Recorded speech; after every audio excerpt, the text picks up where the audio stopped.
ہمارے پاس چند گھڑیاں ہے جو محرم الحرام کا مہینہ آنے والا ہے۔ اللہ تبارک و تعالی ہی اس دنیا کے مالک ہیں۔ اللہ تبارک و تعالی ہی اس دنیا کے خالق ہیں۔ یہ انسانوں کو پالنے والا بھی ایک ہی اللہ ہے۔ یہ زمین کے اوپر جتنے جانور زندگی بسر کر رہے ہیں، ان تمام جانوروں کو روزی پہنچانے والی ذات صرف اور صرف اگر روئے زمین پر کسی کی ہے تو وہ ایک اللہ رب العزت کی ذات ہے۔ انسان اگر دنیا میں رہتے ہوئے محنت پڑتا ہے تو اس کو محنت کے بقدر روزی دی جاتی ہے، لیکن بزرگان محترم بعض جانور ایسے ہیں جو نہ کام کر سکتے ہیں، جو نہ محنت کر سکتے ہیں، نہ مزدوری کر کے کچھ پیسہ کما سکتے ہیں، نہ وہ اپنی زبان سے کسی چیز کی درخواست پیش کر سکتے ہیں،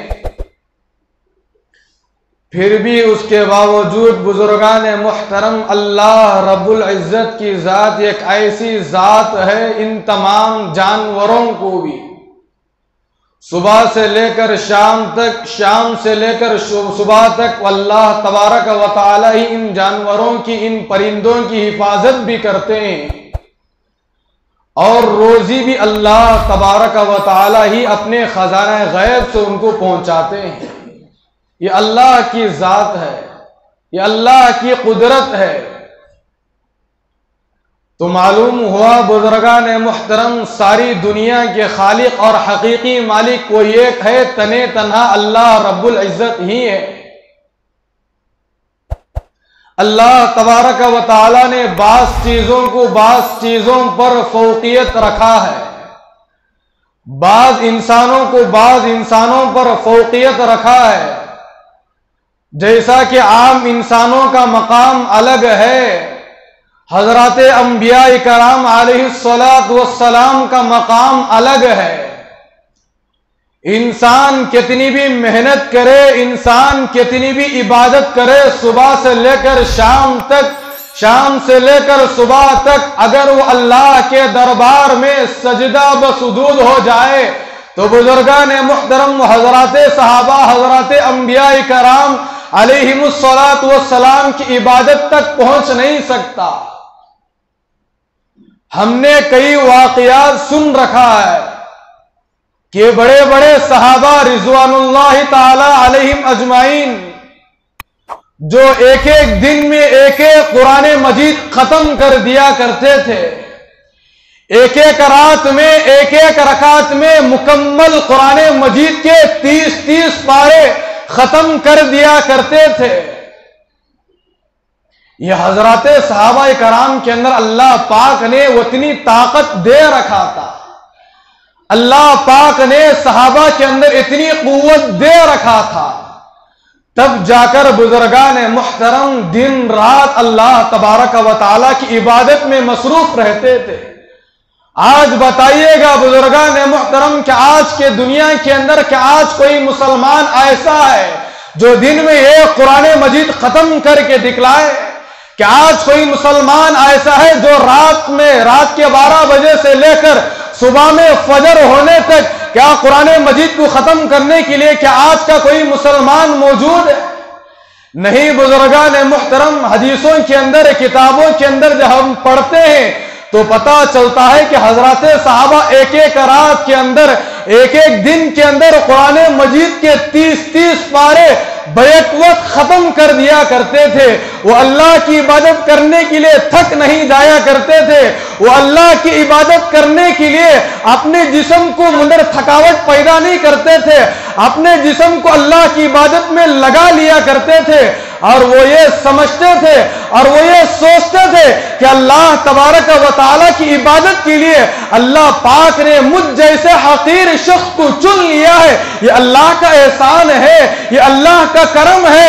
بزرگان محترم جب اللہ کے دربار میں وہ آ کر اللہ کی عبادت کرتے تو رات سے لے کر صبح تک مسلسل عبادت کر کے پھر اللہ تبارک و تعالیٰ کے دربار میں کہتے تھے، اے اللہ تو نے رات اتنی چھوٹی کر دی، اے پروردگار عالم، اے خالق السماوات والارض، اے زمین و آسمان کے اللہ، اے ساتوں زمین ساتوں آسمان کی نظام کو چلانے والے اے اللہ آپ نے رات کو اتنی چھوٹی بنا دی کہ میں نے دل بھر کے جی چاہ کے مکمل سجدہ تک نہیں کر سکا۔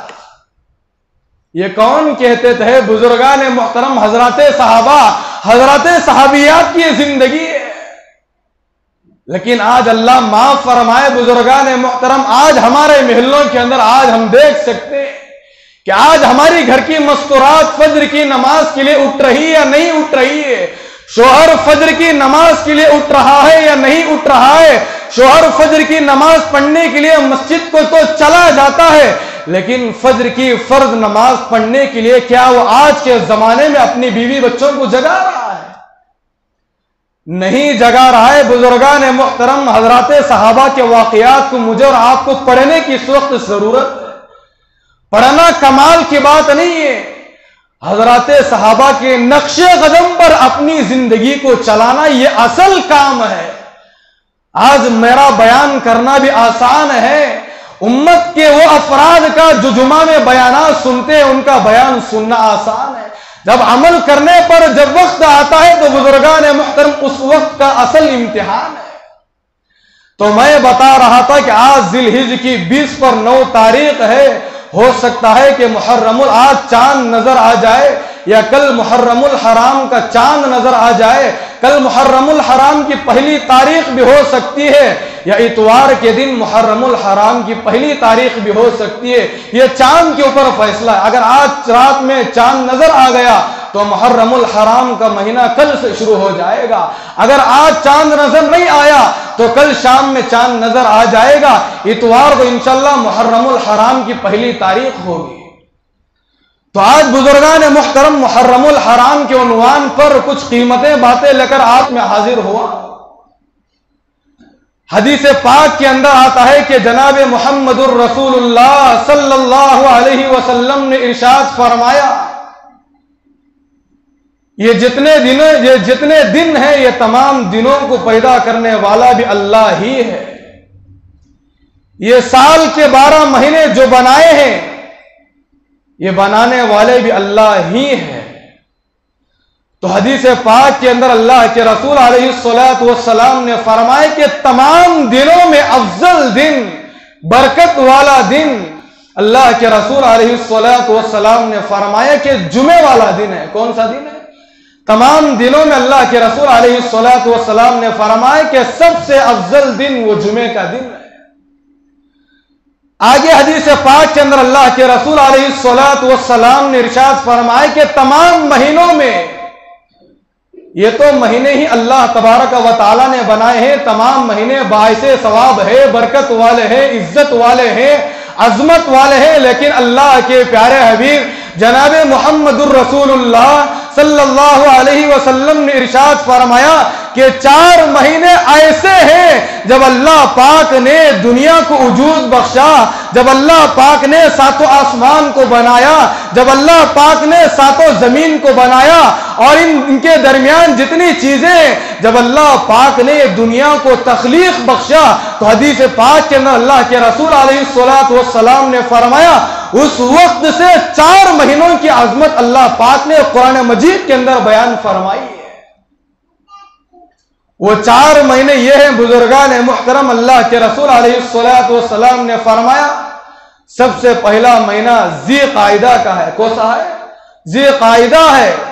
دوسرا مہینہ ذی الحجہ کا مہینہ ہے۔ تیسرا مہینہ محرم الحرام کا مہینہ ہے۔ چوتھا مہینہ رجب کا مہینہ ہے۔ یہ 4 مہینے اللہ پاک نے ان کی عظمت پہلے سے رکھا ہے حدیث پاک کے اندر اللہ کے رسول علیہ السلام نے فرمایا کہ تمام مہینوں سے محبت رکھنا ضروری ہے، لیکن یہ 4 مہینوں کی عظمت کو اپنے اللہ کے رسول علیہ السلام نے فرمایا کہ ہر انسان کو ان 4 مہینوں سے محبت رکھنا چاہیے، اپنے دل کے اندر عظمت رکھنا چاہیے۔ وہ کیوں فرمایا؟ حدیث پاک کے اندر اللہ کے رسول علیہ السلام نے ارشاد فرمایا کہ محرم الحرام کے اندر ایک ایسا دن آنے والا ہے جس کو عاشورہ کہا جاتا ہے۔ کیا کہا جاتا ہے؟ یوم عاشورہ کہا جاتا ہے۔ وہ 10 محرم الحرام ہے۔ حدیث پاک کے اندر اللہ کے رسول علیہ السلام نے محرم الحرام کی فضیلت کو بیان کرتے ہوئے ارشاد فرمایا، جو بندہ یا جو بندی محرم الحرام کی 10ویں تاریخ کو ایک روزہ رکھ لیتا ہے تو اللہ کے رسول علیہ السلام نے ارشاد فرمایا کہ گزرے ہوئے 1 سال کے گناہوں کے لیے یہ روزہ کفارہ بن جائے گا۔ کتنے سال کے؟ گزرے ہوئے 1 سال میں جتنے صغیرہ گناہ انسان کیا ہے، جتنے صغیرہ گناہ عورتیں کیے ہیں، حدیث پاک کے اندر اللہ کے رسول علیہ السلام نے فرمایا کہ جو بندہ یا جو بندی یوم عاشورے کے دن ایک روزہ رکھ لے گا یا ایک روزہ رکھ لے گی، اللہ کے رسول جناب محمد الرسول اللہ صلی اللہ علیہ وسلم نے ارشاد فرمایا کہ گزرے ہوئے 1 سال کے گناہوں کا کفارہ ہے۔ یہیں پر اللہ کے نبی نے ختم نہیں کیا، آگے حدیث پاک کے اندر اللہ کے رسول نے فرمایا آنے والے 1 سال کے گناہوں کا بھی کفارہ بن جائے گا۔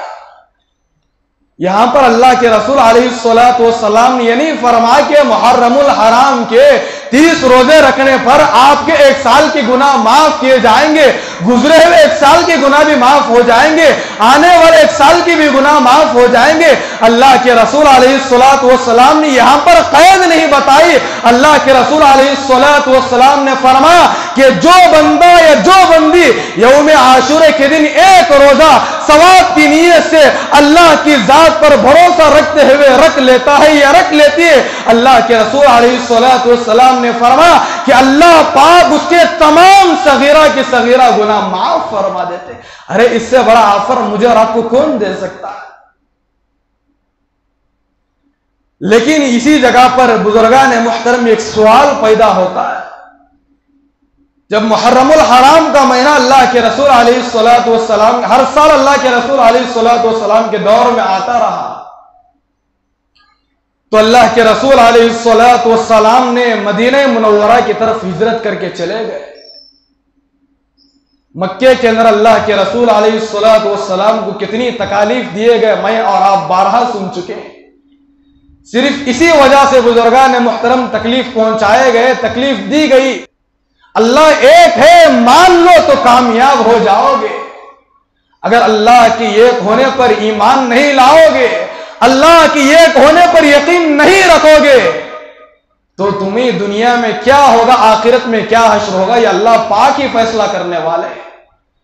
جب اللہ کے رسول علیہ السلام مکہ مکرمہ چھوڑ کر مدینہ منورہ کی طرف روانہ ہوئے تو مدینہ منورہ کے اندر کیا دیکھتے ہیں کہ بعض یہودی محرم الحرام کے 10ویں محرم الحرام کو یوم عاشورے کے دن بعض یہود لوگ روزہ رکھا کرتے تھے۔ تو اللہ کے رسول علیہ السلام نے دیکھا کہ محرم الحرام فضیلت والا مہینہ ہے، عظمت والا مہینہ ہے، یہاں تو یہودی لوگ روزہ رکھتے ہیں۔ تو اللہ کے رسول علیہ السلام نے صحابہ سے فرمایا، اے میرے صحابہ، اگر آئندہ سال تک اگر میری زندگی باقی رہے گی، کیا فرمایا؟